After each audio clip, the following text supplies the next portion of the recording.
Hi friends, welcome to Latha's உலகம். வாங்க இந்த வீடியோவில் வந்து நான் ஒரு 3 நாளையில் பறித்த நம்ம மாடி தோட்டத்தில் பறித்த காய்கறி கீரை இதை தாங்க காமிக்க போகிறேன். வாங்க என்னென்ன பறித்தேன் அப்படிங்கிறத பார்க்கலாம். ஃபஸ்ட்டு இந்த புளிச்சக்கீரையை பறிச்சுக்கலாம். ஏற்கனவே இதிலேருந்து நிறைய புளிச்சக்கீரை அப்படி வேரோடையே எடுத்து அறுவடை பண்ணிட்டேன். இது வந்து மீதி இருக்கிறது, எது எது பெருசாக இருக்குதோ அதை ஃபஸ்ட்டு எடுத்துருவேன்.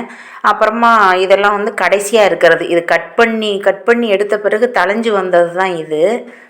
கீரை நல்லா செழுமையாக இருக்குது. கொஞ்சமாக இருக்கிறதுனால, கடைசியாக இருக்கிறது கொஞ்சமாக இருக்கிறதுனால நிறைய பெரிய பெரிய இலைகள் வச்சுருக்கு. வாங்க இந்த கீரையை பறிச்சுட்டு நல்லா மண்ணெல்லாம் தட்டி எடுத்துகிட்டு போயிடலாம். இந்த புளிச்சக்கீரை நல்லா டேஸ்ட்டாக இருக்குங்க, ஃப்ரெஷ்ஷாக இருக்குது பாருங்கள். அடுத்து வந்து நம்ம மாடி தோட்டத்தில் இந்த தொய்யக்கீரை பறிச்சுக்கலாங்க.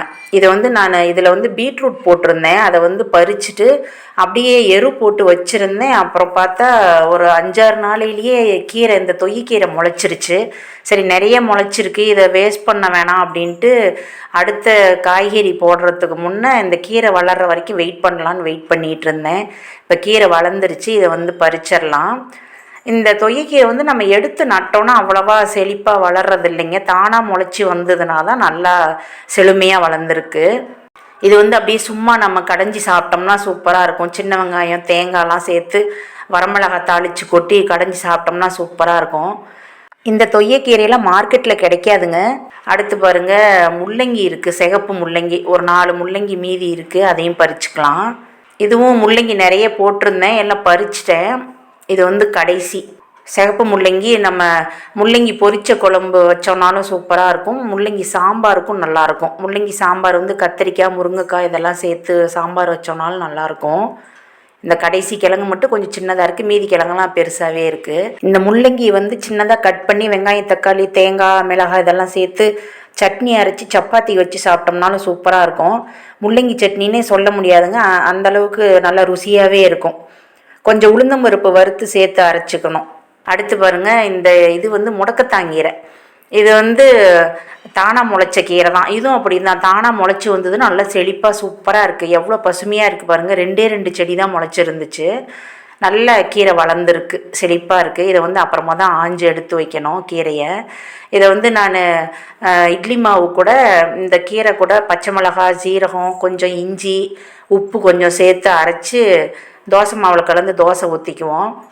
அடுத்து வந்து புதினா கொஞ்சம் பறிச்சுக்கலாம். இது வந்து கீழே வீட்டு தோட்டத்தில் தான் இந்த ட்ரம்மு வச்சு இதில் கொய்யா மரம் வச்சுருக்கேன். இந்த கேனில் இது 100 லிட்டரு கேனு. இதில் வந்து கொய்யா மரம் வளர்ந்துக்கிட்டு இருக்கு. அதுலேயே பாருங்கள், இந்த சுண்டைக்காய் செடி ஒன்று, சிகப்பு கீரை இதெல்லாம் முளைச்சிருக்கு. அதெல்லாம் அப்புறமா ஒன்று ஒன்றா ரிமூவ் பண்ணணும். கொஞ்சம் புதினா கட் பண்ணி எடுத்துக்கிட்டேன், இதிலிருந்து நான் தான் நட்டு வச்சேன்.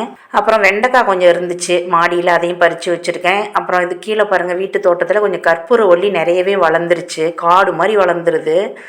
இதெல்லாம் வந்து மஞ்சள் அரளி சிகப்பு அரளி அப்புறம் மல்லிகைப்பூ இதெல்லாம் இருவாச்சி மல்லி இதெல்லாம் இருக்குது இந்த சைடு. இந்த கற்பூரவள்ளி வந்து கட் பண்ணிடுறேன், கொஞ்சம் மட்டும் விட்டு வச்சுருக்கேன். பாருங்க, கட் பண்ணி எடுத்து வச்சுட்டேன். இதுலேருந்து ஒரு ஸ்டெம் எடுத்துகிட்டு போய் மாடியில் நட்டு வச்சுட்டோம் அப்படின்னா அது நல்லா செழிப்பாக வந்துடும்.